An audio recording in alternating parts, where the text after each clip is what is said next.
Hello and welcome to the Brooklyn Rail's 163rd New Social Environment. My name is Cal and I have the pleasure and privilege of being your MC today for a panel on the life and work of Christo and Jeanne-Claude with Barbara Rose, Lorenza Giovanelli, Mohammed Ibrahim Mahama, led by Jonathan Fineberg and her very own Phong H. We're also thrilled to have the poet Michael Broder, who will read to close today's program. This October marks the Rail's 20th anniversary, and we're committed to remaining independent, free, and accessible to everyone. Before we begin, the Brooklyn Rail acknowledges that we are on the unceded territory of the Lenni Lenape, Canarsie, Shinnecock, and Munsee people.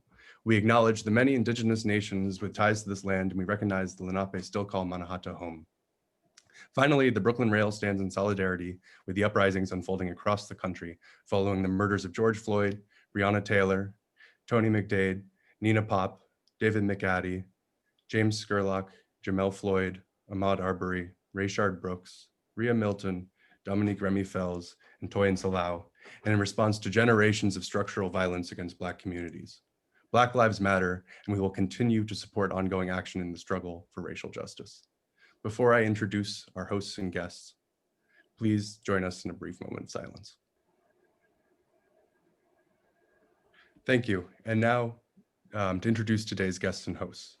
Barbara Rose is an American art historian and critic who has published widely in the field of modern American art. Rose studied at the Sorbonne, Smith College, Barnard, and finally, Columbia University under Meyer Schapiro. Rose became immersed in the New York-based circle of modernist artists and curators in the late 50s and early 60s, and made her substantial contribution to the discourse on contemporary art with the insider's perspective this afforded her. Rose taught at Yale, Sarah Lawrence, University of California at Irvine and San Diego, and the American University Art in Italy program, and was a senior curator at the Museum of Fine Arts Houston from 81 to 85. A prolific writer, Rose is the author of American Art Since 1900, The Golden Age of Dutch Painting, American Painting, the 20th Century, and monographs on the artists, Helen Frankenthaler, Robert Rauschenberg, Alexander Lieberman, Larry Rivers, and others, as well as dozens of exhibition catalog essays. Lorenza Giovanelli studied the history of art at the Università Cattolica di Sacro, Cuore in Milan. She has a master's degree in history of contemporary art and history of architecture. From 2013 to 2015, she worked in museums and contemporary art galleries as collections registrars and assistant curator.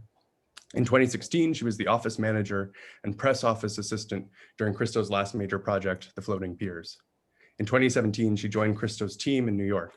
Among the projects she curated for Christo there are Christo and Jeanne-Claude, Barrels and the Mastaba, 1958 to 2018, exhibition at the Serpentine Gallery in London, Christo and Jeanne-Claude, Surrounded Islands, Biscayne Bay, Greater Miami, Florida, 1980 to 83, a documentary exhibition, and Christo Femmes, 1962 to 1968, exhibition at the Musée Yves Saint Laurent, Marrakesh in Morocco. Ibrahim Mahama was born in 1987 in Tamale, Ghana. He lives and works in Accra, Kumasi, and Tamale.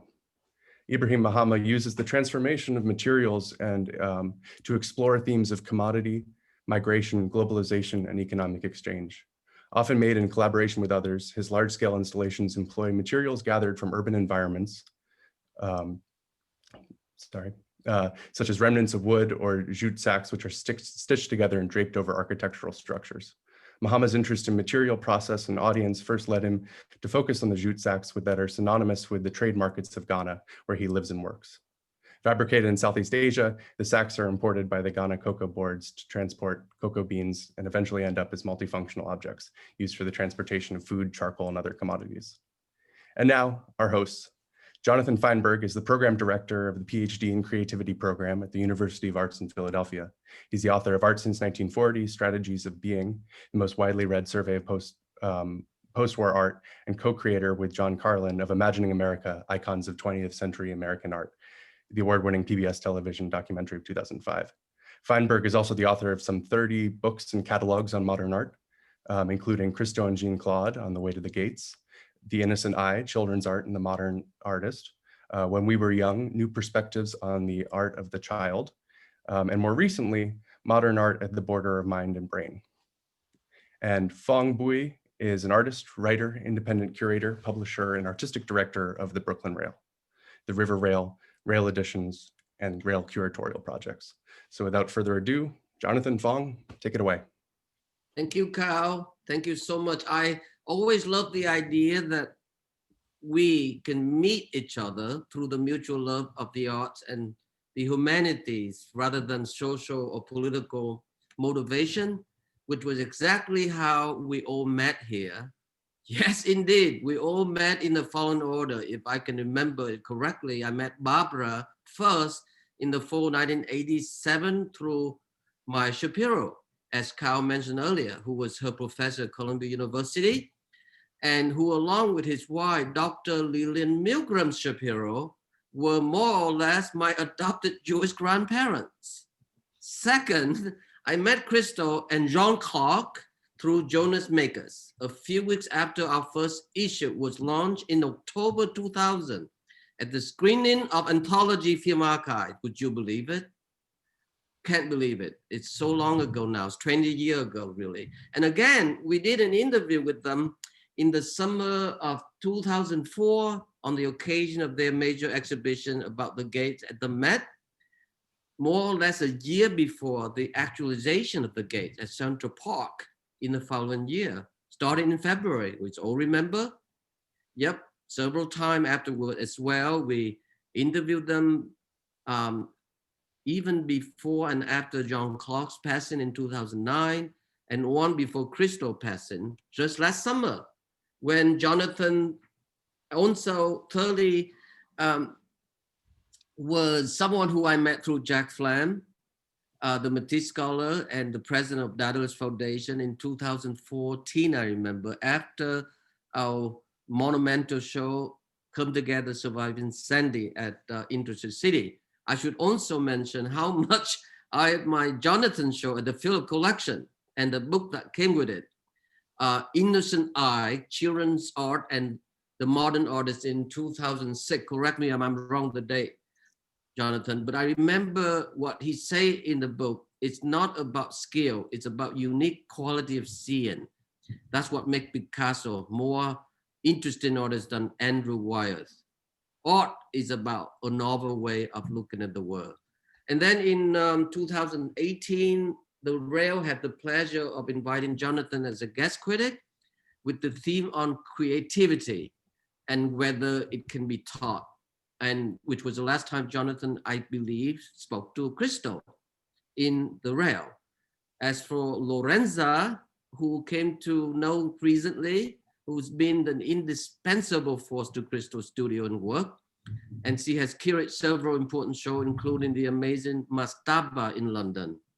I should also add that Lorenza had started working, I think, in Brescia at a gallery called A Palazzo, where she came to know our friend Ibrahim's work, really. I think that's where I also came to know.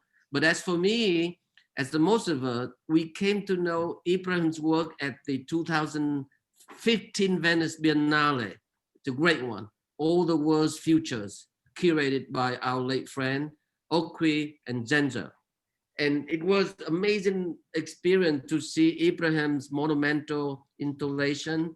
I believe it was called Out of Bounds, which brought things, objects that once had a function, only to be discarded, things we take for granted.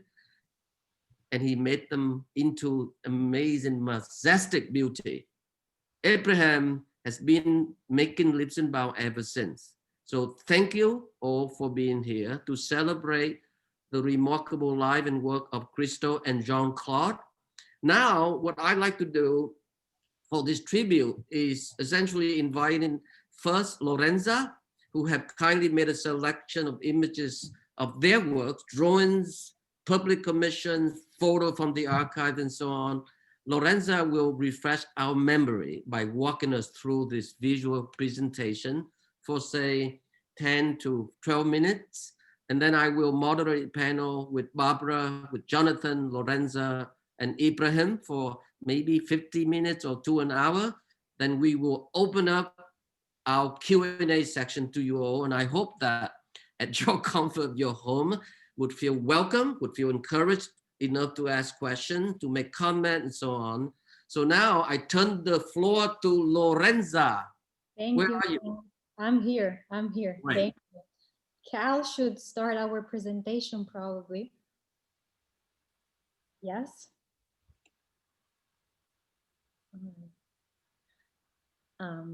Was it an alignment of stars or pure serendipity? We really do not know, but Christo and Jean-Claude were born on the same day, on June 13, 1935. Christo was born in Gabrovo, Bulgaria, and of the Bulgarian industrialist family, and Jean-Claude was born in Casablanca of a French military family. Jean-Claude studied Latin and philosophy in Tunisia, and Christo distinguished himself for being a very voracious illustrator since a very young age, and so he attended the Art Academy in Sofia. Before finishing the academy in '56, he decided to escape from Bulgaria, and he moved first to Prague, and then in '57 to Vienna and Geneva. And finally, he ended up in Paris in March of 1958, where he met Jean-Claude. In Paris, Christo was making a living as a portraitist. So he would paint high society ladies and the members of their family through connections created by hairdresser. And one day he ended up in Jean-Claude's mother's home. And that's where he finally met the future love of his life and partner. In Paris, Christo shed both his last name and he started using fabric. Because despite the fact that all the portraits were signed Djavachev, he started to experiment in his little Chambre de Bonne on Rue Saint-Senoc with wrapped object and creating packages. In 1961, Cal, I don't see 1961. The next.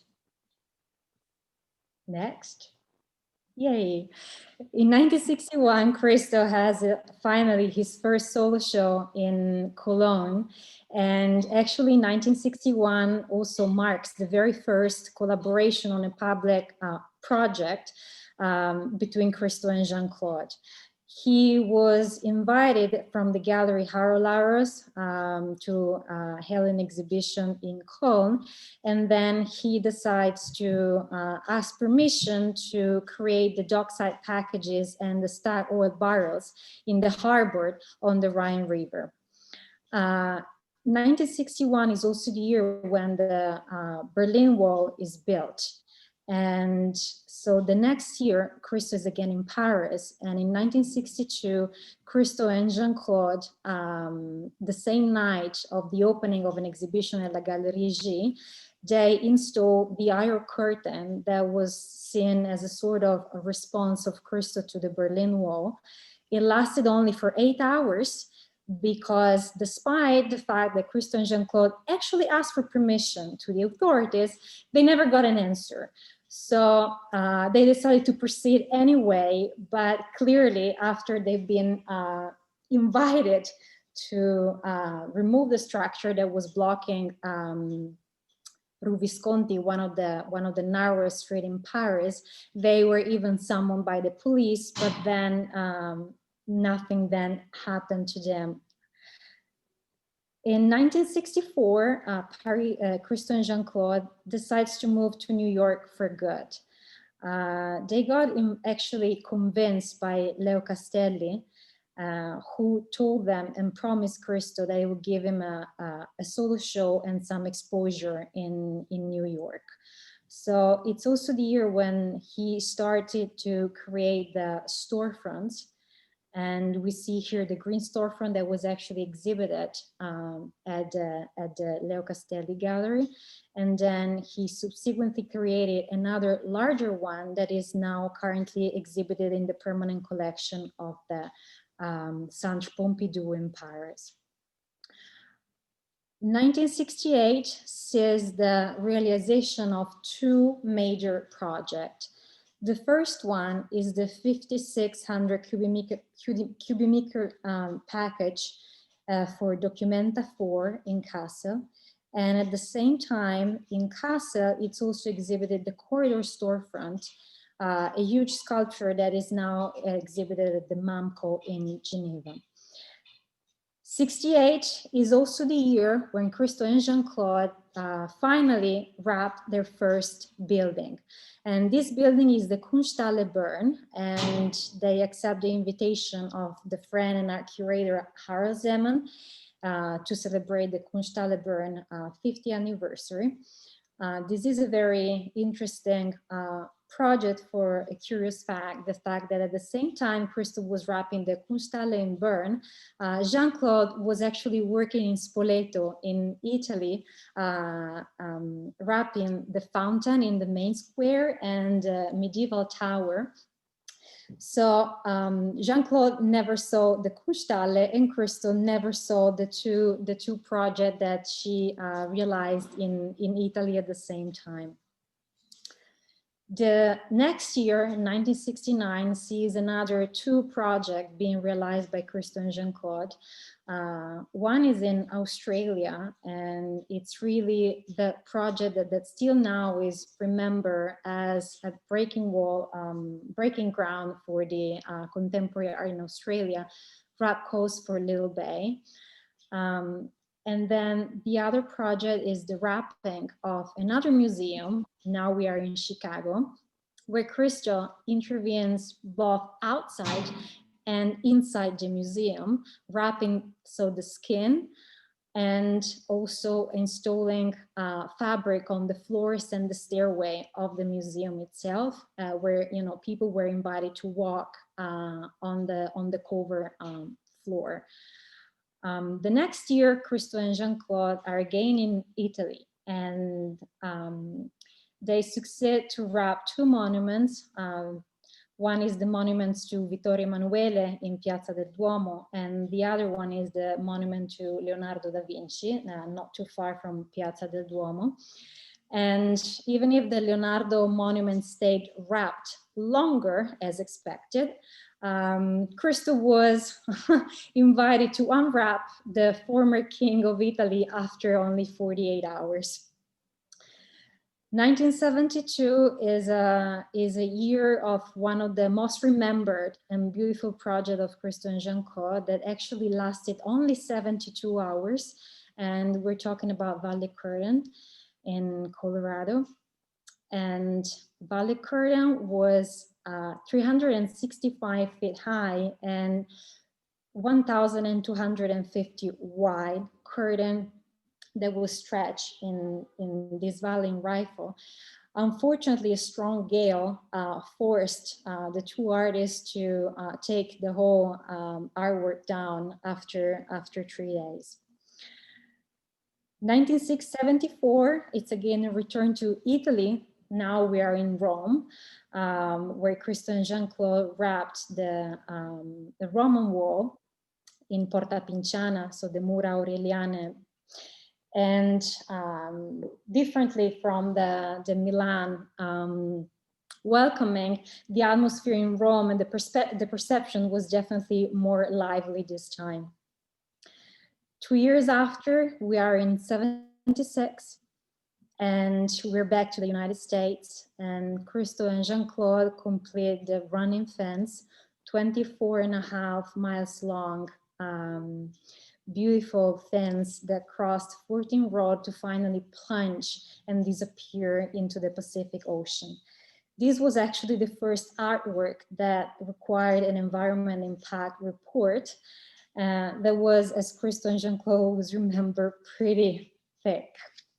It was a beautiful project remembered by also because of Christo and Jean-Claude resilience to get permissions and to talk to all the farmers and the ranchers whose land was involved in the realization of the fence.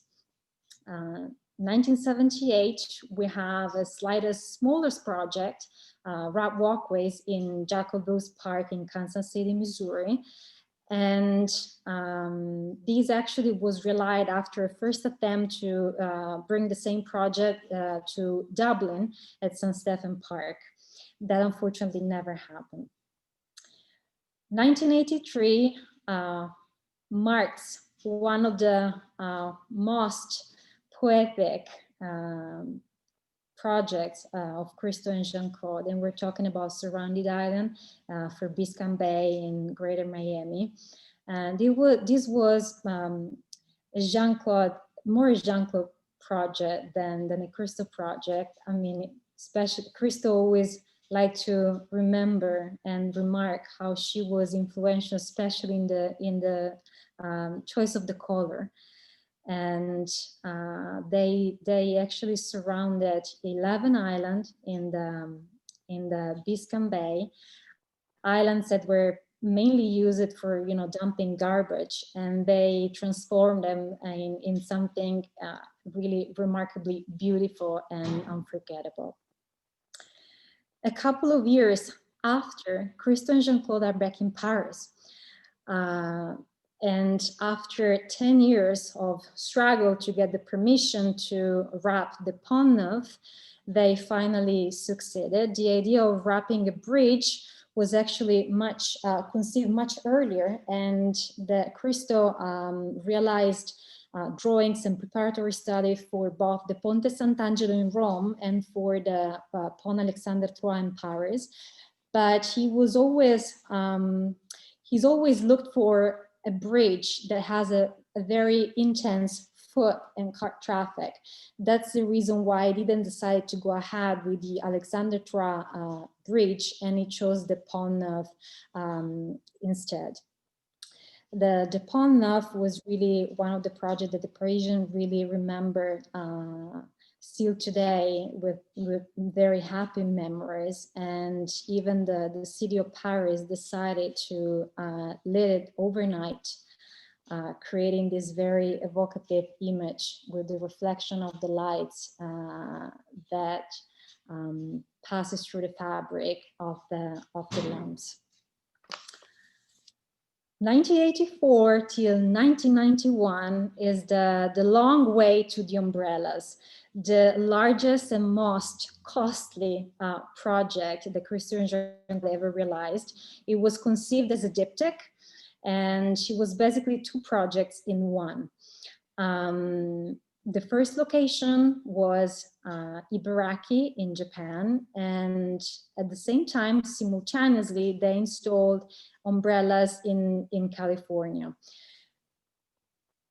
Cal, I don't see the umbrellas. Yes, here we are.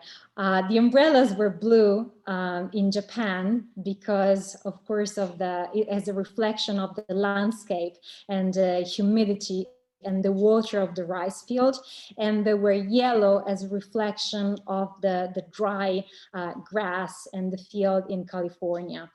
As you can see, also the configuration of the umbrella was different from one side to the other, because even if they were both, you know, sort of temporary settlements, in Japan, they were very dense. And because of course it reflects the highest density of the population and the rice field in the area. And in California, they're more like whimsically located and very far from each other, exactly to reflect the use of the land in California.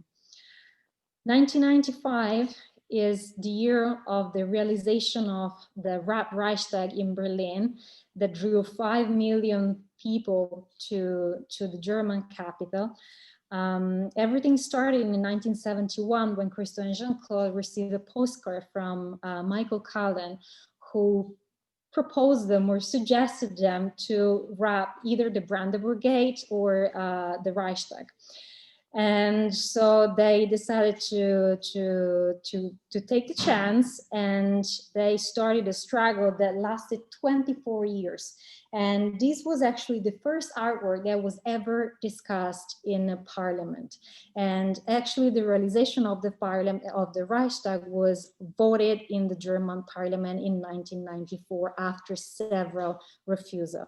Christo always said that he never believed that it would happen. He was already ready to move ahead, to start working very intensively on Over the River, the other project in progress at that time.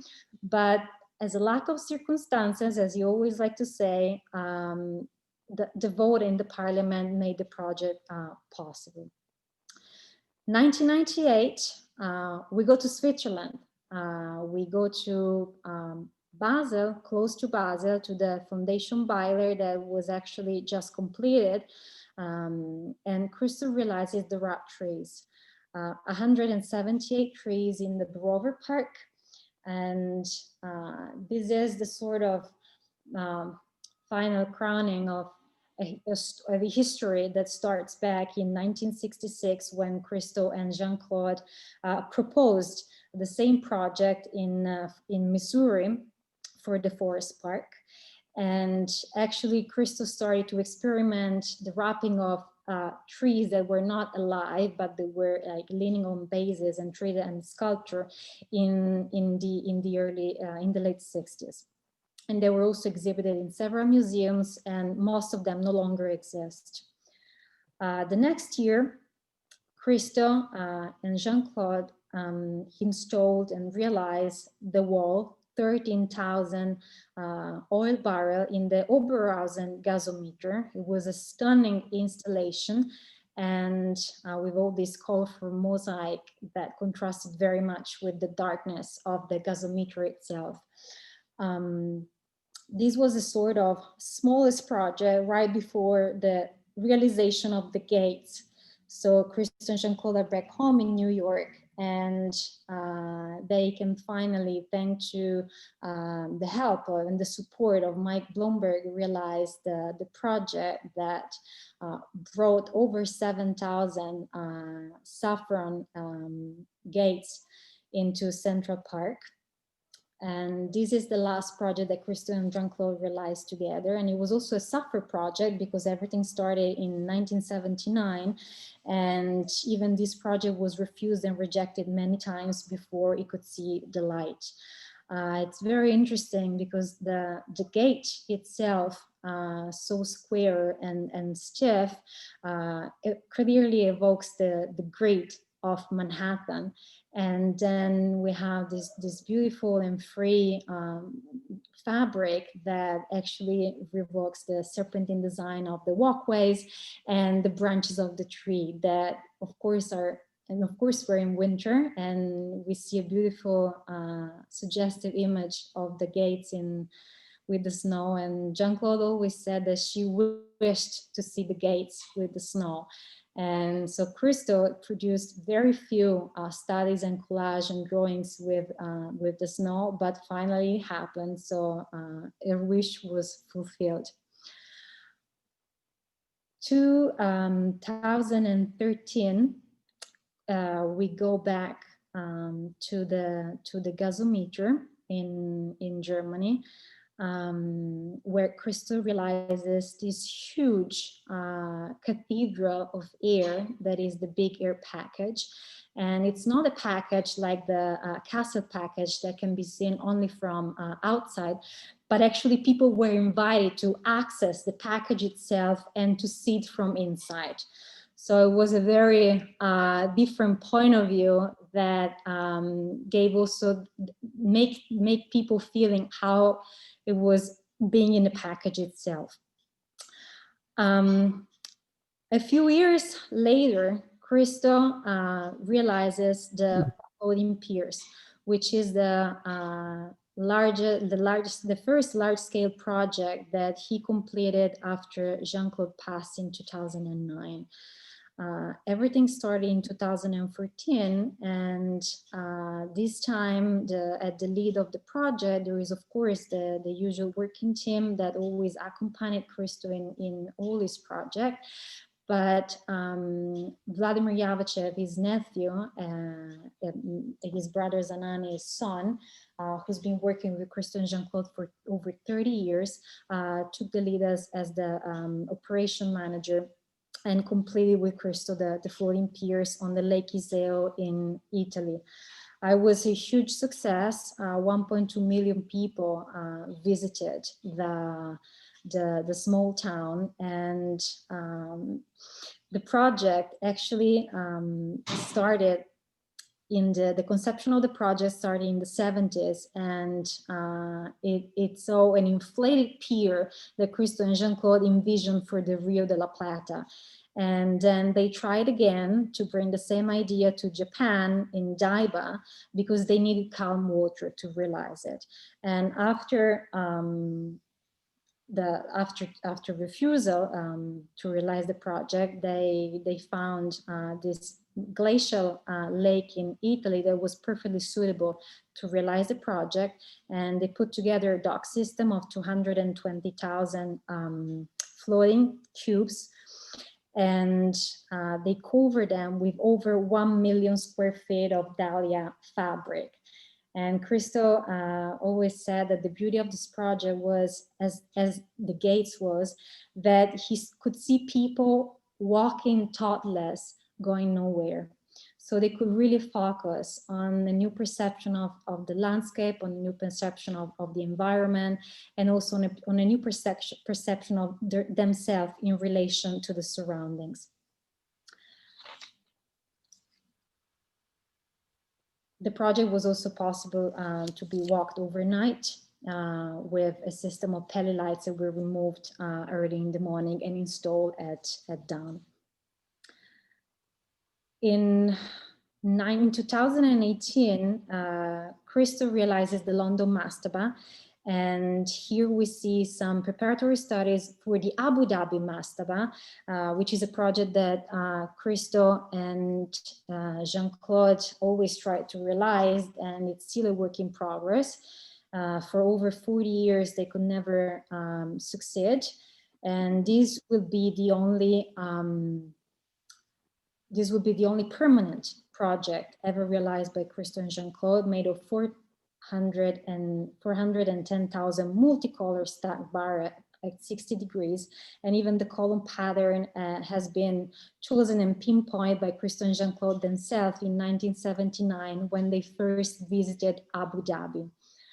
Going back to London, this happened a couple of years ago, and these floating structures is combined the technical aspect, some of the technical aspect of the floating piers, and at the same time it brings some of the technical aspect of the real mastaba.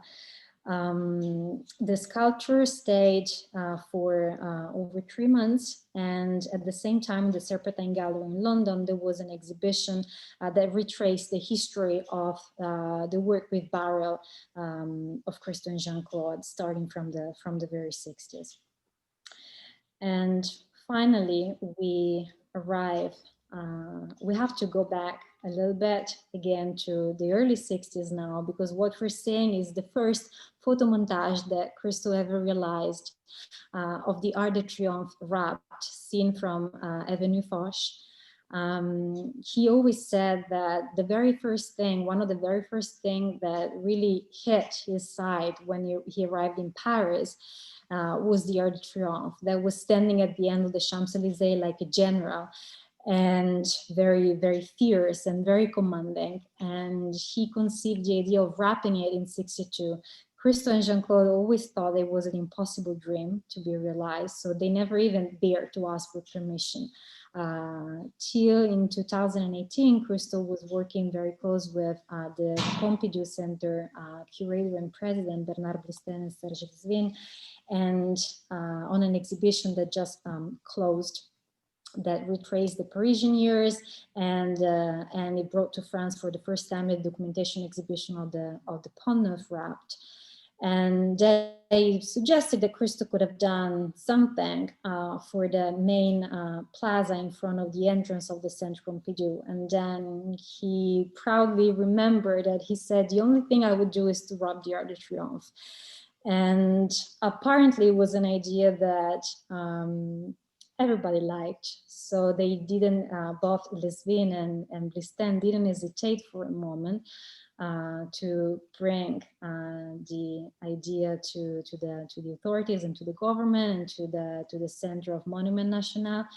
And they were all very enthusiastic, and they gave actually the green light to Christo after a few months. So this is really the project that Christo succeeded to get permission for in the shortest time ever in his life. He produced very few drawings and preparatory studies because, of course, the project, as you all know, was supposed to happen this year. But then due to the pandemic, we were asked, and we were happy to postpone it to September next year. And it will be on view from September the 18th to October the 3rd.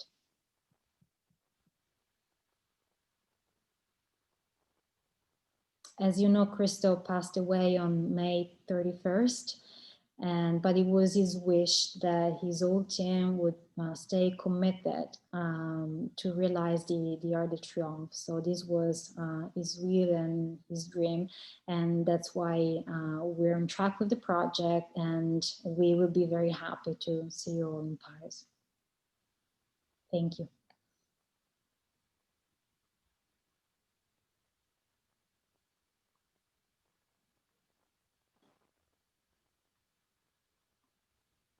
Phong, you're muted. Yeah. Thank you, Lorenza. Thank you so much. The movie is over. The movie's over, yes.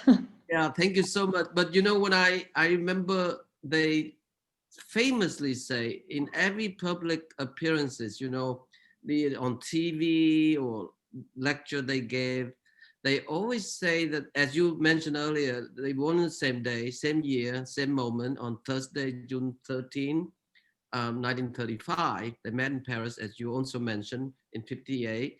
They migrated to Manhattan, New York, not the US, in 1964, because he always corrected him. They always say in every lecture, you know, they would talk about everything about their work, except any work by other artists, about politics and religion. What do you think that is? I mean, does it relate so clear a vision that the vision itself dictate how they should be a certain way? I mean, can you, maybe I would open this question to Barbara. Can you hear that question? Okay, Barbara? Yeah. What do you think they don't want to talk about politics, religion, and any other work of other artists, just on their work?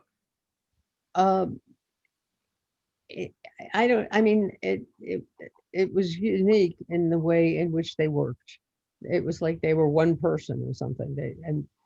You know, Christo would be in the back of the studio drawing, and Jean-Claude would be in the front doing all of the, you know, the receipts and on the telephone and getting everything settled and all of the really complicated political aspects.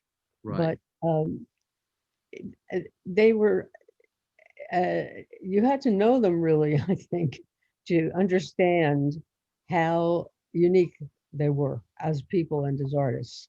Yeah. And I met them when I was very young, and I saw them all the time because we lived a block away from each other in Soho, and they had come to the United States, and the first person they called was me, because I spoke French, and I don't think at that point they spoke English when they first came in 48. They had been involved in les événements de mai, in the student revolution in Paris in the late 40s, and then they came to the United States, and I think I was the first person they called. And I really didn't understand what they were doing. And but we saw each other all the time because we lived very close together, and I was interested in what they were doing, and I liked them very much as people, because I think you can't understand the work unless you think about them as personalities. They were incredible human beings, incredible artists, and the way in which the work was shared was also unique, because it was Christo was the artist. He was trained, and he was very, very talented as an academic artist. Yeah. And he met Jean-Claude when her mother hired him to do her portrait. Yeah. Jean-Claude was already either married to or engaged to someone, and then she met Christo, and she immediately ran away with Christo. And they ended up in the United States, and she got rid of whoever she was at the time because I mean, this was like a Hollywood movie. I mean, they were so involved. It was such a love affair. They were so original in terms of the way they conceived of their work. And at first, I didn't understand what they were doing. Yeah. And but we were good friends, and I loved them, but I didn't get it. And I said, you people are completely crazy. I mean, what is this about? Yeah. And it was really it was really about the purpose of their projects, Yeah. which I didn't understand until well into the years that they were working on it and thinking about it. But it was both aesthetic and political. Yeah. I didn't understand the political part until I mean, I spent a lot of time with them and talking to them, and I had friends who worked on the projects. But really, what they wanted to do was change the world. Yeah. And what the great thing that they did was they gave work to artists. They hired the artists, and the way in which their projects worked, I think, is terribly important because they wanted to give work to artists, and then they wanted to make these projects, to make them beautiful, to get people involved with them. But then they wanted to take them apart. And so they didn't take up space, and they were never permanent. And the most important thing, I think, was that they, all the materials that they used, Yeah. they then, they destroyed. Right. And they never left any kind of residue, and they never, they didn't operate the way other projects did. Yeah. It was not to make a big splash themselves. It was to get people involved. Yeah. And these people who got involved, they had a working relationship, really. And I remember specifically, I had a friend who was a young painter, and he was just kind of trying to figure out what he was doing. And he went to work on the Valley Curtain, and it changed his life. Yeah. He realized that what he wanted to do was to interact with other people and to make something splendid for the public. And these were public projects. Yeah. At a time when that public art was not considered, well, it wasn't understood, for one thing. And this was really to be shared with everybody. Yeah. And it was very up. I mean, there was nothing like it. There was nothing like it before or after. Nobody else really thought this way, and to follow the way that they thought, I think, was very important. Because thank you, Barbara. It's so true. I mean, Ibrahim, is that something you experienced early on, the first time that you were exposed to Christo and Jean-Claude's idea of public art in this immersive manner? No, I just was very friendly with them, and I saw them all the time. And as these projects grew, I began to understand them. And at first, I mean, we were very good friends, and I used to say, "What are you doing? This is crazy. It makes no sense." And then little by little, I began to understand what they were doing. And what they were doing was involving the public. Thank you, Barbara. That's the point. And now I want to see whether Ibrahim, our friend here, can respond. Where are you, Ibrahim? I'm in Naples at the moment. Yeah. So how from what Barbara said there, to your own perception, your own response, first time that you were confronted with the first time, I don't know what year that been, and what was your perception, your responses, your all together? Yeah, I think, thank you very much. I think the first time I saw Christo's work, I was in art school. I guess this was in my third year. We were doing this series of presentations where students would be encouraged to look into artists' works. And I remember some of our colleagues presented on Christo's work. And it seemed very crazy, like to see this artist couple Christo and Jeanne-Claude, who were doing this really magnificent work. At the time, I didn't really understand what it really meant. Of course, later on, some of our professors gave a series of lectures, sometimes particularly on the works of Christo and Jeanne-Claude, because we were coming from a tradition of art history, which didn't somehow include people like Christo and Jean-Claude because of the medium they were working with and the methods which they were using to work. So for instance, it's known that Christo makes drawings, and out of these drawings, maybe he uses that for the funding of his work. He doesn't accept any money, blah, blah, blah, like things like that. And also with regards to the scale and also the materiality. Barbara was talking about the politics and the aesthetics. But at the time, our professor, one of our professors who was also teaching us, was trying to make references to some philosophers, maybe someone like Jacques Rancière, with regards to trying to understand maybe how maybe materiality in its sense, in its own right, it produces maybe its aesthetics. Sometimes it's just political in itself. So as an artist, you'd have to maybe understand how an artist chooses a material in a site. And Christo's work was very poetic in that sense. So for me as an artist, I guess I was coming from Ghana with very limited resources and also limitations with regards to spaces, one, to show work, and secondly, artistic production in general, because Christo started by making portraiture. I also have a very academic background from my undergrad to my PhD now, but as a painter. But the idea was always to stretch the limitation, like to stretch the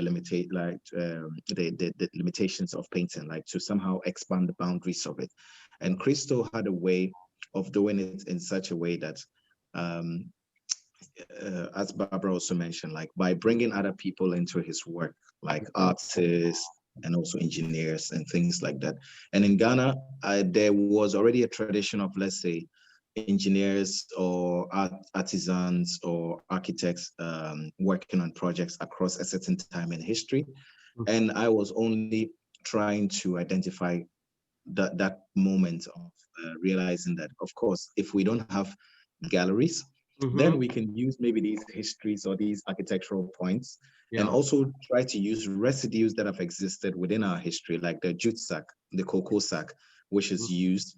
And the material is so shameless in a way that people would normally either throw it away or it's always at the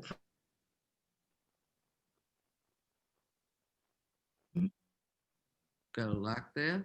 Way in which I could acquire this material, because someone was asking a question of what happens to the materials, but as it mentioned, they were always recycled. But these jute sacks in themselves were things that were constantly being reused and reused and reused. And understanding the history that they were coming from, I thought it would be kind of interesting to take these materials, sew them together with this huge labor force, and then now go into covering buildings, which the one's content of these materials, which was the cocoa or whatever, the GDP, like the money that was made out of this, was revenue was used in the building of these same structures in a way to critique a system, but also to find new ways in which people could experience art without necessarily having to think that they would go to the art gallery, or they would the art will be reduced down to the subject matter of, let's say, the condition of people painted in a painting, which would also still have to go within maybe the gallery space, which these same people would not be able to experience. So for me, Christo's work is a huge legacy. It really gave me the sense of confidence to really think that, yes, it was possible to work the way I work now. And also I wanted to be able to push his work and the legacy that it provided much more forward, and also in a different direction. You are dangerous man, Ibrahim, dangerous. So there's a subversive element. Jonathan, what are your thoughts on this? Well, I'd like to go back to the question that you asked a few minutes ago about, why they never spoke about anybody else's work or about religion or politics directly. They were extraordinarily focused. And they were focused on getting their work done and realizing the vision that they had. And they also, they functioned in the world of actions and real things and not in speculation. And I remember, just to give you an illustration of why I think, or the way in which I think the political dimension of this work functions is, I remember taking my, I knew them both for 50 years. So we were good friends for 50 years. That's a long time. I'm very old. But and I remember taking my rental car back when the Stranded Islands came down at the airport. And the way they did it then is you drive the rental car and the kid picks you up and he drives you to the terminal, and then he takes the car. And in the car, I had this conversation with a kid who said to me, you know, I heard Christo made millions of dollars on this project. Mm-hmm. That's really interesting because, you know, he doesn't take any money from posters or from souvenirs. He doesn't charge anybody. The work is all free. How do you think he made all that money? And the kid looked at me and he was suddenly it occurred to him that there was no possible way to make all that money. There had to be a loss. And I think what's important about that experience, and I saw that from the first time I met them all the way through all the other projects, there's this experience that everybody has where you're looking at this thing and you're doing your normal thing, whether it's driving somebody to the airport or, you know, you're a guy in the Marine Patrol or somebody, you know, working in a grocery store line in Sonoma and Marin counties when the fence was up. You're doing your normal job and you're sitting there in the presence of this extraordinary irrational thing. And it makes you look at what you do in a fresh way. And the real political implications of these projects have to do with the way in which everybody opens up. The beauty of it opens us all up to think in a more poetic way about the things we do every day. And Christo always used to say, you know, what I really want is the real thing. I don't want a picture of something. I don't want a movie of something. I remember when Lorenza will remember this too. You know, when Christo was standing in the Floating Piers, you know, one of the things he was saying is, you know, I love the feeling of the real water, the real wind, the real everything. And it wasn't about, you know, what this would look like in a picture. It was a real experience and it took you back to that. It does that for everybody. Yeah, and that's the question, Lorenza. You know, how important is the object, the aspects of the ephemerality, you know, of the project, the extended process of permitting, financing, and ultimately realizing the project, but still it seemed to persist on the idea of the object or the installation is made, it had to relate to the totality of it. You know, the people, the location, and whatnot. So it's not a singular part of the installation itself, what is made. So Lorenza, what is your feeling about that? Christo and Jean-Claude always defined their project as beautiful journeys and enterprises, because it was not just, the project itself was not the artwork. The final result was not the artwork. The artwork was the process, and they always distinguish two phases: the software period, which is the concept, and it's made of ideas, and it's where the project is discussed even before it exists. So it exists in minds, it exists in drawings on paper, it exists only as an idea, as a dream that most likely most of the people feels will be unrealizable and impossible to achieve. And then there is the hardware phase, period, which is the construction of the project itself after all the permissions are granted by the authorities. And this involves a lot of people, and the public is a genuine part of Christo and Jean-Claude creativity, because I can see their work somehow as a sort of theatrical you know, enterprise, or even if you think about, I don't know, the Renaissance workshops, because Christo and Jean-Claude really always refused to be categorized somehow, because their art cannot be defined in any way, cannot be labeled, cannot be categorized. And at the same time, they really somehow detach themselves from the idea that the artist is the sole physical creator of an artwork. Because they were very conscious that they couldn't realize this magnificent but massive projects alone. They needed people. They needed people coming from different backgrounds, different countries, with different levels of knowledge to achieve the final result.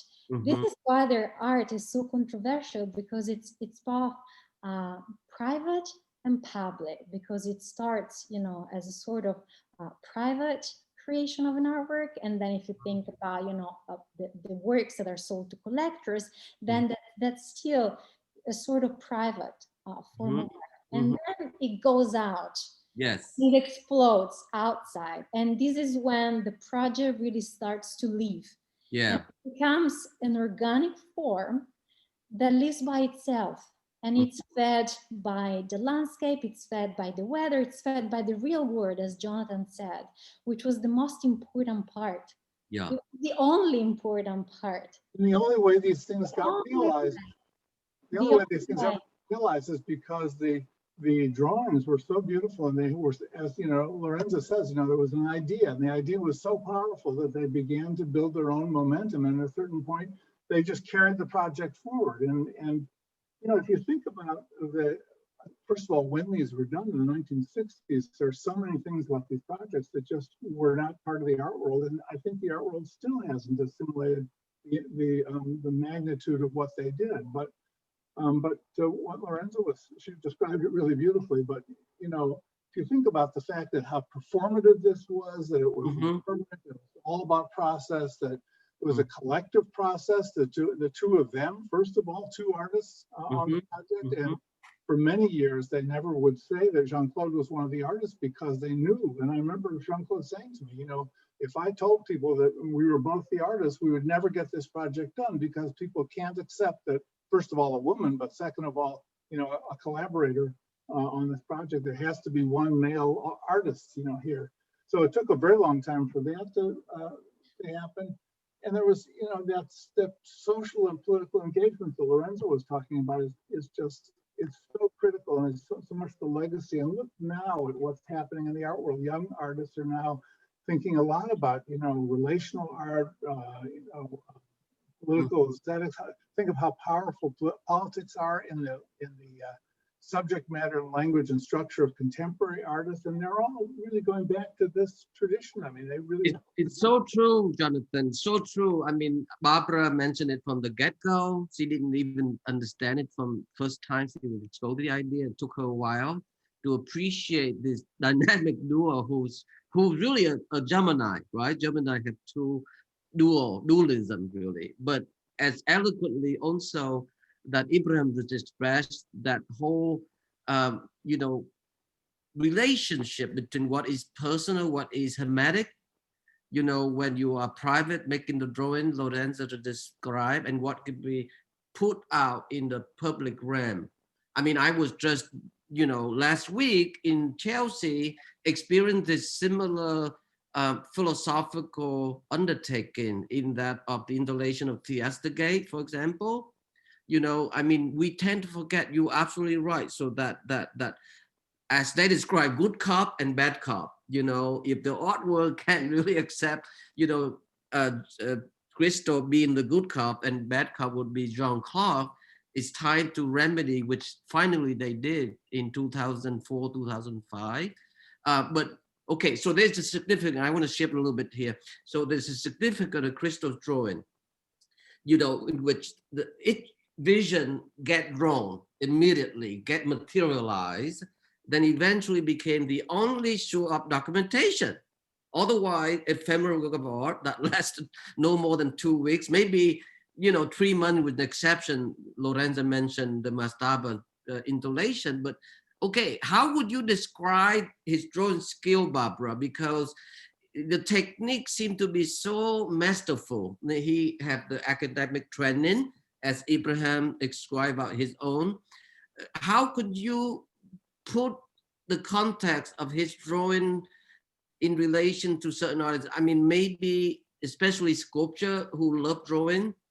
Not all sculpture can draw, we know that, or care enough to make drawings, but Christo certainly did. So how would you, Barbara, put in the context of other sculpture who love drawing, like Rodin, like Giacometti, like Henry Moore, or Klaus Oldenburg, or Richard Serra, or Kiki Smith?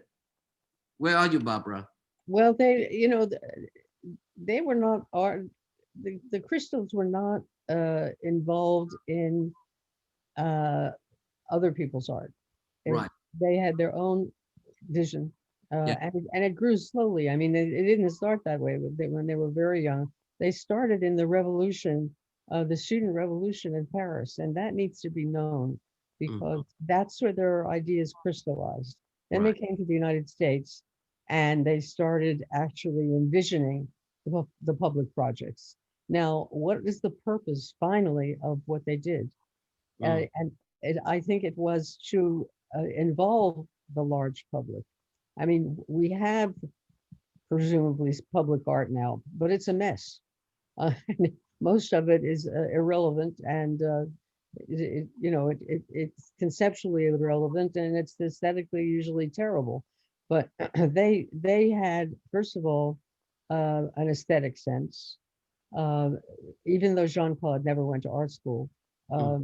And they wanted to share things.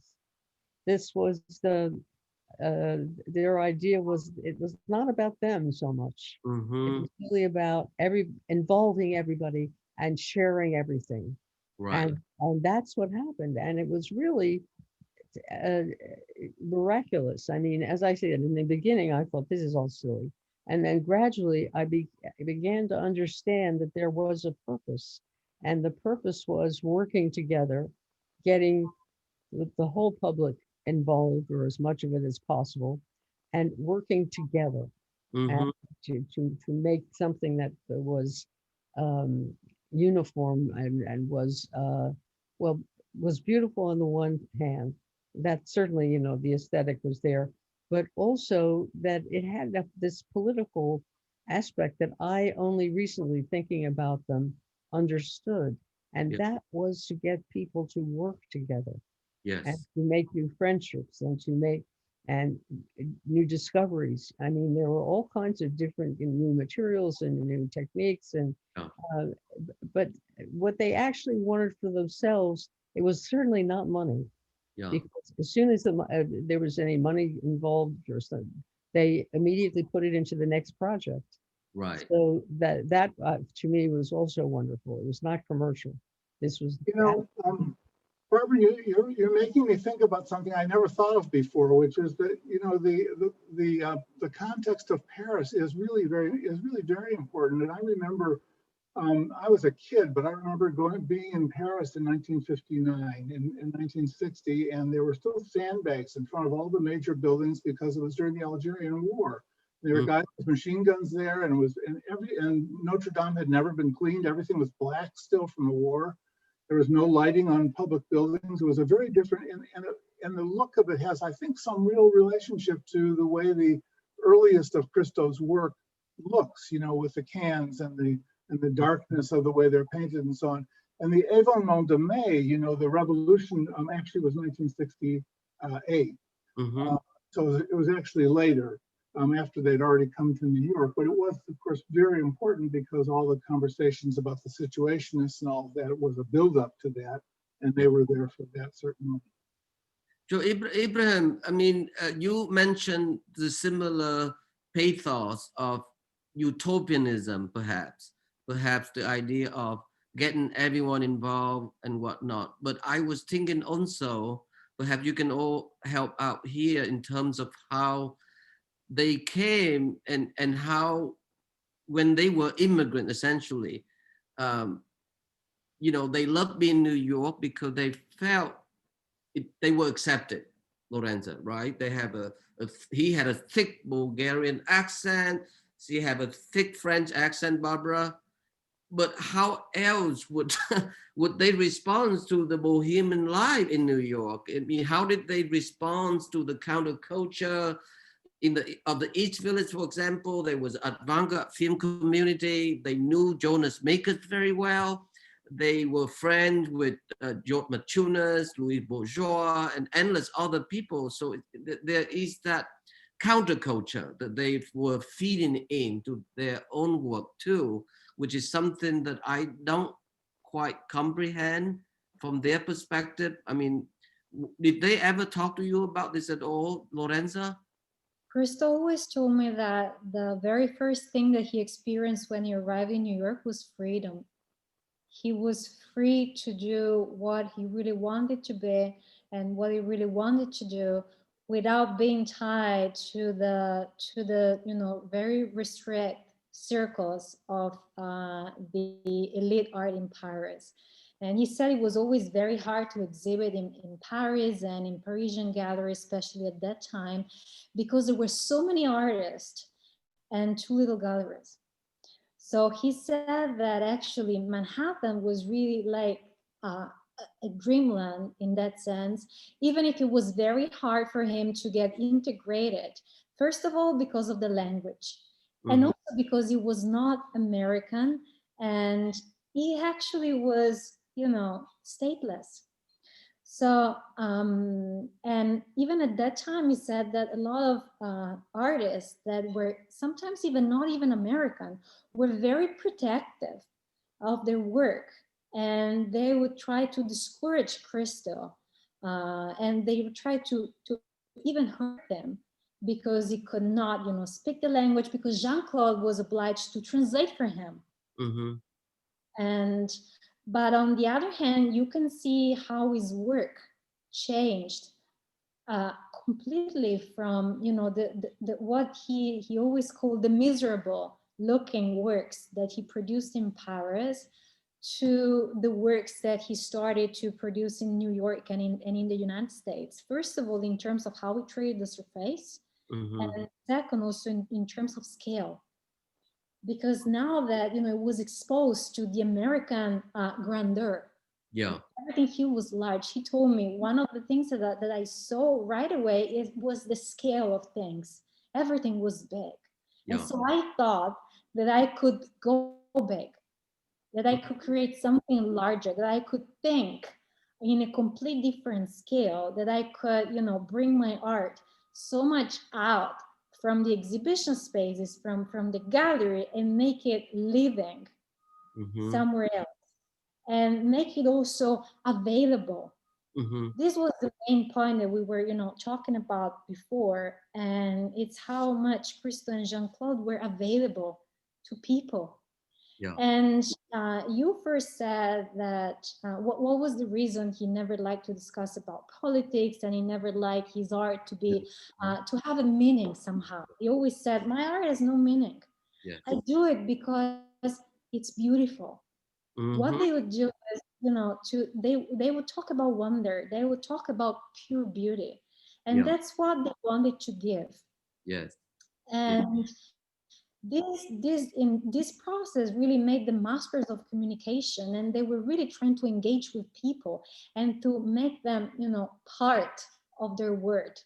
They were not, the kind of artists that are in the ivory tower and they like to exclude the word out in their studio. This is not the case of Christo and Jean-Claude. They created art to be enjoyed. If they create art for joy, to be physically, felt. And that's why I agree that when you say, Phong, that their art remains only in the drawing, but this is not true. It's very ephemeral, but somehow Christo and Jean-Claude art is extremely permanent, because it stays in our memories. It stays in the places. It stays in people's hearts. And this is how these projects survive. Because it's true that they always say, we want to pay for our project ourselves because we want to be free. I remember Christo saying to my students in the 1970s, that's a long time ago, talking to my students, he said that the only thing that's permanent is the human mind, and these projects evolve constantly, and they're always in response to somebody else seeing it, and everybody sees it in a different way, and everybody has their own perspective. And he was very aware of, I'm sure, Phong, you'll remember that famous remark that John Cage made at the Rauschenberg performance at Black Mountain, where he said, some woman said to him, "Where's the best seat?" And he said, "Every seat is the best seat." Yes. But, that was Christo's idea, is that, it doesn't matter whether you know this project from a book in a library in Denver, or whether you were there and you did some work on it. It's an idea, and the idea is really what counts. And that was to Lorenza's point about the process. Yeah. So Ibrahim, how would you describe? We talk about beauty just now. Lorenza just described that, how they felt about each work they made. But it's a matter of scale. The concept scale is interesting. So is there a fundamental evolution in the large scale project, or is the difference between the matter of time and space in which they realize for you? I mean, how do you relate to scale, your own work, and to Christo and Jean-Claude's own work? Well, I think one of the interesting things was how they were able to move between one project and the other, like what Lorenzo was talking about. Maybe from working on a project, let's say between California and then Japan, to working on the Reichstag, or coming back to another project, different forms, but maybe looking at one, also the technique that you would require in order to be able to install one project, and how you would have to maybe change that technique in order to produce something else. For me, I thought that was quite interesting.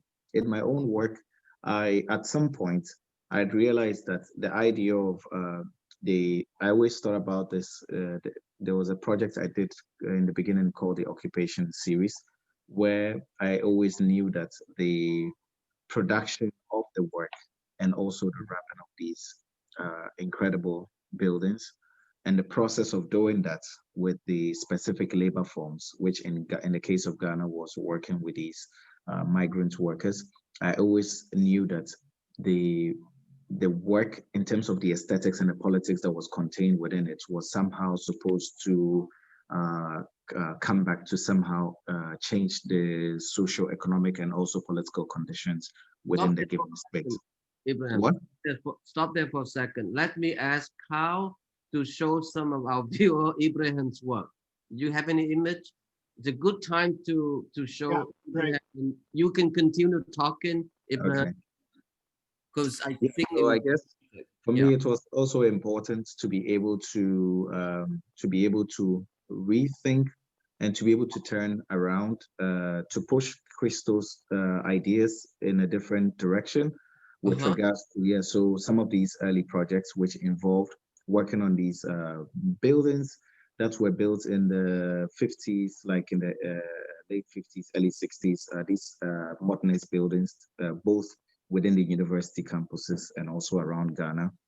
I think so some of these were some of the very early projects, but the idea of having to look at multiple projects at the same time. So for instance, I would, one of the big projects, which was called the Exchange Exchanger, was looking at 22 different buildings across 3 cities, and then being able to, like, let's say, adopt things like drones in order to be able to map and to be able to look at these things. But there were ideas that were drawn actually from the way Christo was documenting his work, or looking at the scale between the one object versus another within the composition of the landscape. This was one of the this one, Ibrahim. You said? What's the date of this one? This is from 2014. So this was a project that I did for my MFA when I was completing my my MFA final project. MFA project? It's an amazing piece. It's just wonderful. Yeah, so it was actually covering the library, which was in the university that I studied in Ghana. Yeah. So Lorenzo, if you go forward in the images, there are some other ones. Yeah, so this was in Copenhagen. And with all of that, I was always thinking about that in relation to the landscape. So the capital that I would make out of, let's say, unlike Christo, I wouldn't make drawings, which I would sell to fund the project. But some of the works, like photographs and other things that were made from the work, the money that I made from it was the money that I was using to build these institutions back in my hometown, to expand artistic experience and also to be able to like construct maybe institutions dedicated to education and all that. That would somehow allow people to really see or understand what art is. So for instance, we have these airplanes that we connect to drone tech. We have a parliament which I built in the last year. And the idea was that out of, let's say, the physical occupation of, let's say, using these material to wrap these buildings, these, the residues of that process and the labor that went into it would somehow translate into somehow building a space that maybe in another life, if Christo was still, another life of reincarnation, maybe it would be a building that Christo would wrap in his, wrap with his material, or engage in a very different sense. Yeah, so for me, it was always trying to somehow use the artwork, because it's difficult to be able to practice in this way, to be able to create these monumental pieces where people always ask questions about what the place of these installations are. But when they ended up translating or changing form into institutional settings or context, it somehow allowed for a new ground to be able to engage another generation to understand the legacy of, let's say, the work that had been done by Christo and Jean-Claude, or many other artists alike who had practiced in history, whether now or in the future to come. Wow, thank you so much. It's nice to see those images, Ibrahim. It's so precious. Why don't I think it's maybe a good time, Kyle, that maybe we can open up to the Q&A section. Is that okay? Great, that's great. That sounds good to me. We've got a lot of questions from the chat. So this one was talked about a little bit in the chat, but I noticed that Jack Becker had asked a question. I will ask to unmute you now, Jack. If that's okay, I can ask it on your behalf if you prefer that too. Hi, thank you. So I had asked a question about the reason behind Christo's cancellation of his Over the River project, he and Jean-Claude's project that they'd worked on so long.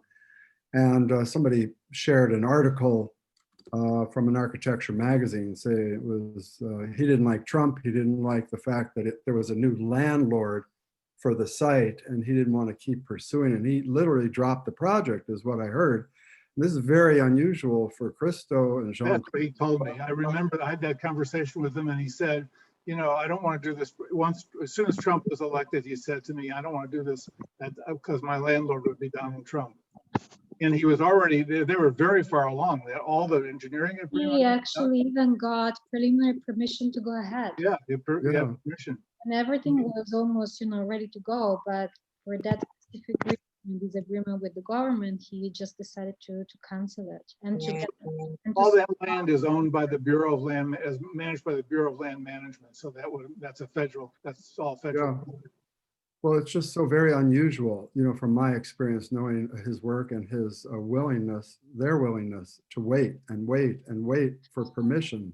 I mean, even Central Park, it wasn't until Michael Bloomberg became mayor, they finally got the permission, right?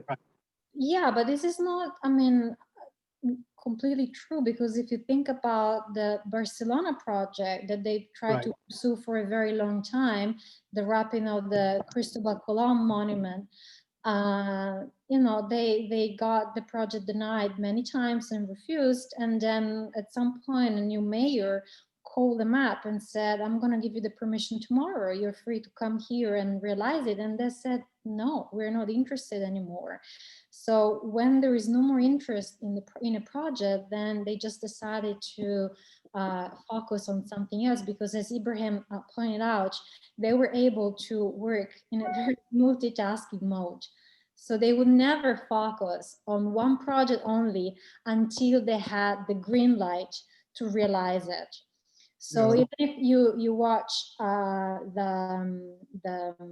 some of the movies, you can really see that they're like working on multiple projects at the same time. waiting for the permission to realize one of them. And that's when, Christo would start drawing only that subject, and Jean-Claude would start getting focused on, all the permissions and the engineering and the technical aspects of that project only. So it's not the only case. Over the River was not the first, and they pivoted very fast, which I saw many times. They'd be working on something, and all of a sudden, as Lorenza says, they'd get a green light on something, and all of a sudden there'd be just this huge shift of energy onto another project.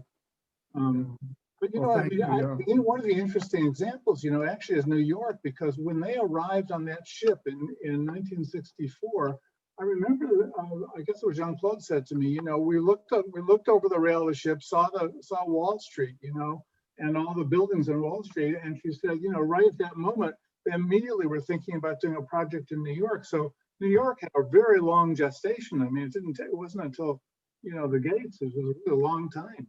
They really stuck with it until they got the permission. And meanwhile, they did other things.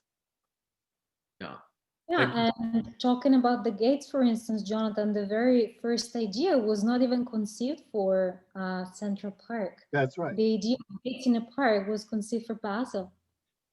The very first project was called the 100 Gates for a park in Basel. So because Christo always said that there were some projects that were specifically conceived for a location, and some other that were just concept that some point would find an ideal setting and an ideal location. As the Mastaba, for instance, he tried to realize the large Mastaba that then he envisioned finally for Abu Dhabi, even in Texas before then. And then he built a smaller Mastaba, for instance, before London in the Giacometti Court. At the Fondation Mag, the same summer, the Floating Piers opened. So there were different scales, different dimensions, but it was still the same concept. And structures of stacked barrels dates back to the 60s. Even the idea of a floating mastaba was meant for the Chicago Lake. Wasn't the Floating Piers meant for Japan originally? It was originally meant for the Rio de la Plata. It was supposed to be an inflatable pier, and thank God they never realized, because technology at that time was not that advanced. So sometimes, timing is great. And then they tried to realize it in Daiba, because they already had a very good, relationship with the Japanese authority in Japan. They were used to the customs and the use in Japan after spending so many years trying to realize the umbrellas, that they thought that would have been an ideal location, especially because of the calm waters, as I said before. But then at the very last moment, there was a disagreement with the local authorities and with the government, and literally Christo and Jean-Claude walked away. They did, because it was not going to be done their way. They would not enjoy the freedom that they wanted to enjoy creating their projects. And that's why, at some point, so it was a project that was conceived together with Jean-Claude, and then Christo realized alone in an area that it was actually even very familiar with, because Christo and Jean-Claude in the early 60s spent a lot of time in Italy, and actually they have a lot of collectors that own many early works in North Italy and Rome, because of course the connection with the project, but also because Milan was a very flourishing and active center for avant-garde art. So it was very natural for Christo to feel that connection, and then the location was perfect, and in a couple of years he got permission. And for instance, in 2014, when he got permission for the Floating Piers, he was working a lot on the Abu Dhabi Mastaba, But then he got the chance to create the Floating Piers, and so he stopped drawing the Mastaba and he started, working on the Floating Piers only.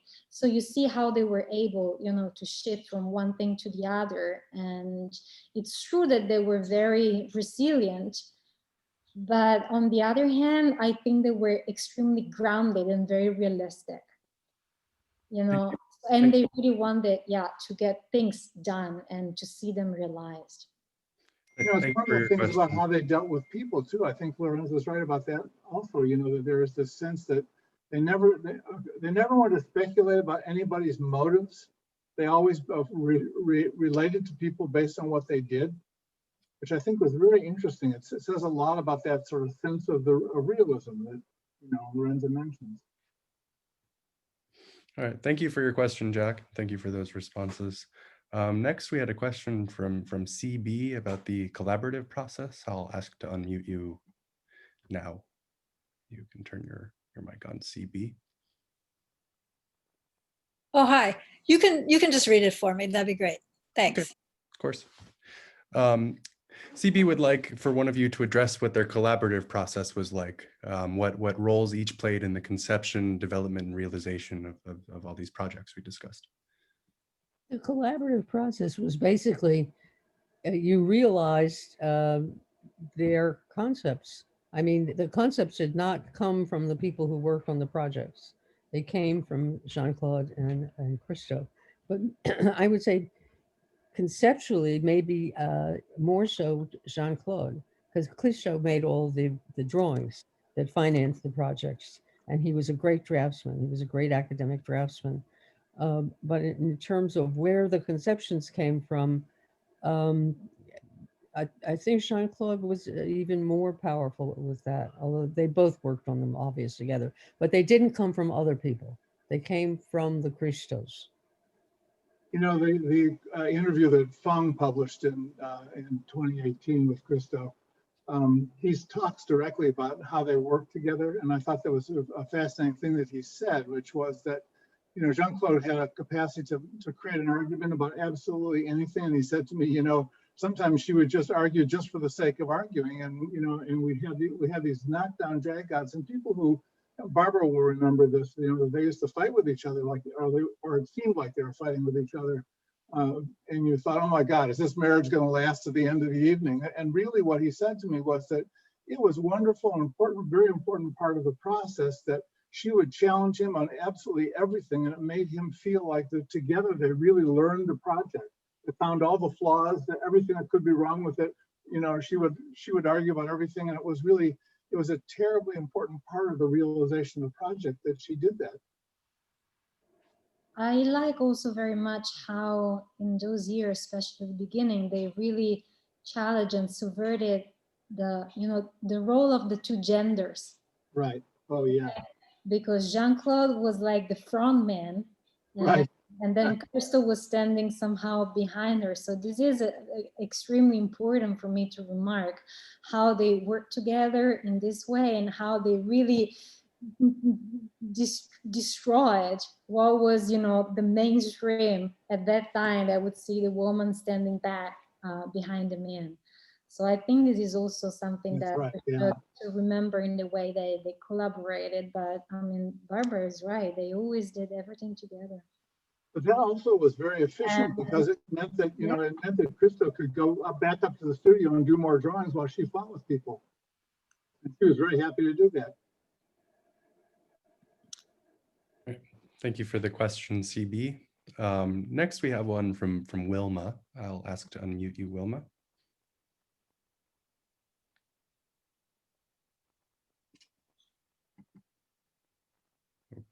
Yes. Hi. Thank you very much, the whole team, for this wonderful event. We have been at the Art Basel Miami last year, and it was dedicated to Christo, a retrospective. And our artist teacher daughter, a millennial, came and met us. We're from Aruba. We all studied in Holland.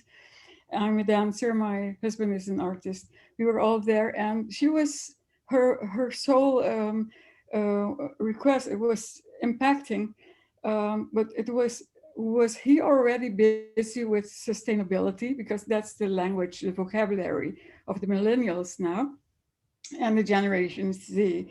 But as an art teacher, a young art teacher, she was very much preoccupied by the use of so many tons of material and plastic.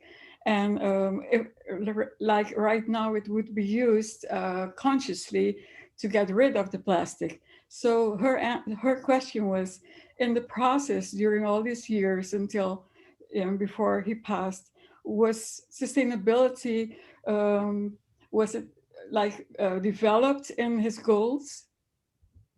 That is the question. Thank you so much, all.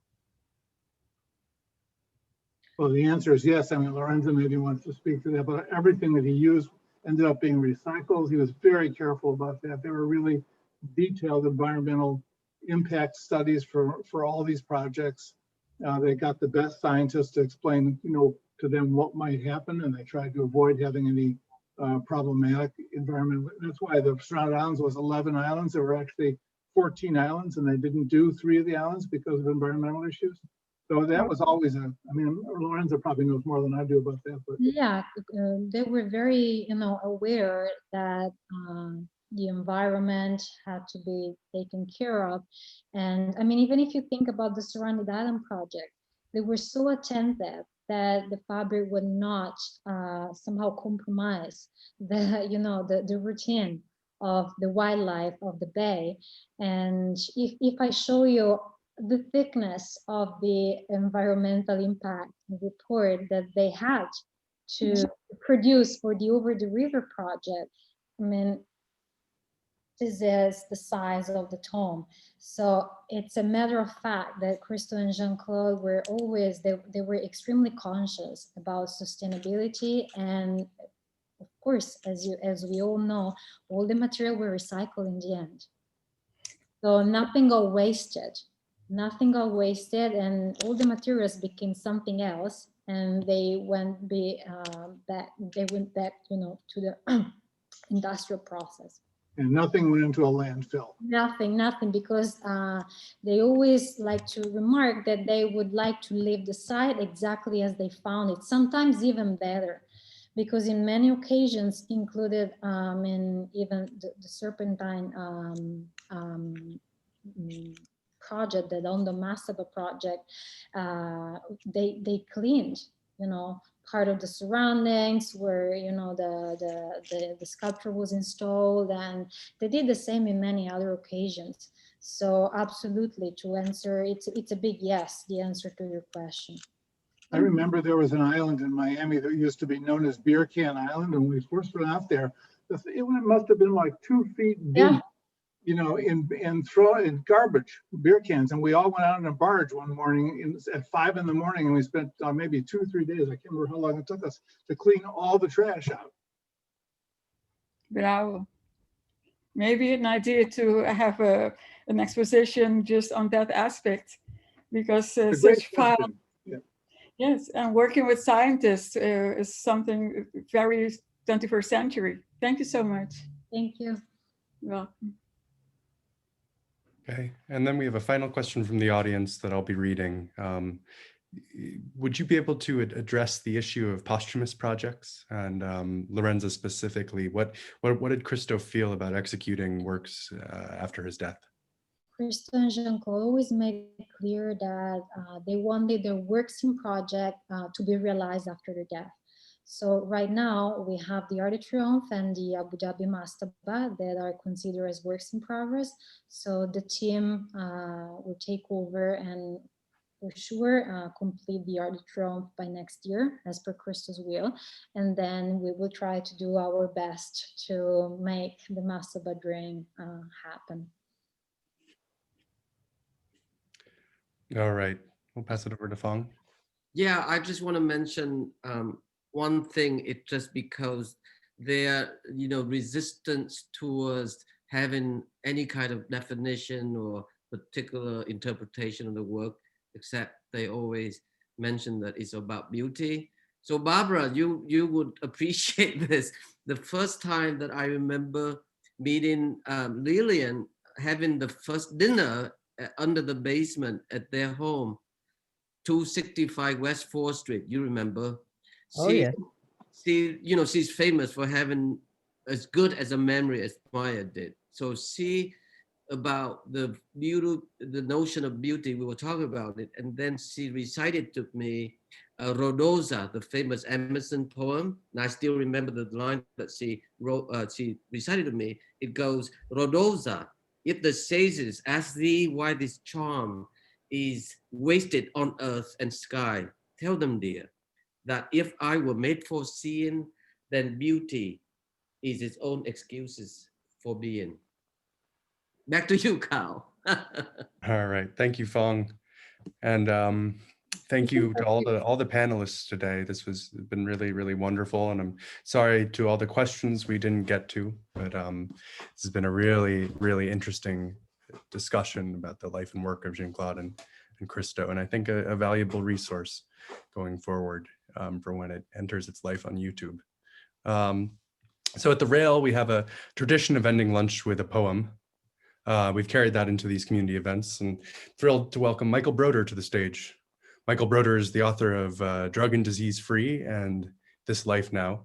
He's the founding publisher of Indolent Books and the creator of the HIV Here and Now project.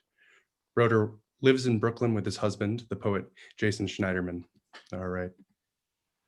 Michael, you should be able to unmute yourself now. There we go. Thank you, Cal, and thanks to the Brooklyn Rail folks for inviting me to participate in this incredible program, and to all the panelists. I read for 5 minutes or so, I had a sort of an idea of what I would read, and somehow Lorenza's presentation, kind of starting off with the first realized work in, I think, 1961, kind of made me think about that being the year that I was born in, and that I have a series of poems called, in this book, This Life Now, called Portrait of the Artist as a Young Sodomite, and that they kind of have a lot to do with the 1960s and so forth. So I thought it would be nice to read some of those. So I'll just start my little clock here and do a few in the time allotted. So this is called A Brief History. And I also think that some of these kind of relate to the idea of materiality that comes up in looking at the work of Christo and Jean-Claude. A Brief History. It's a puzzle of sorts. In 1960, by my mother, my father's bread is buttered without irony. Then the word luncheonette was uttered without irony. Sodium lamps surround our housing project like a stalag. Home alone, watching Rosemary's Baby, I shuddered without irony. High school girls wonder why Michael won't date them. In a pizzeria over a vial of pills, her eyelashes fluttered without irony. In the lower bunk, I asked permission before removing my briefs. From above, I love you, stuttered without irony.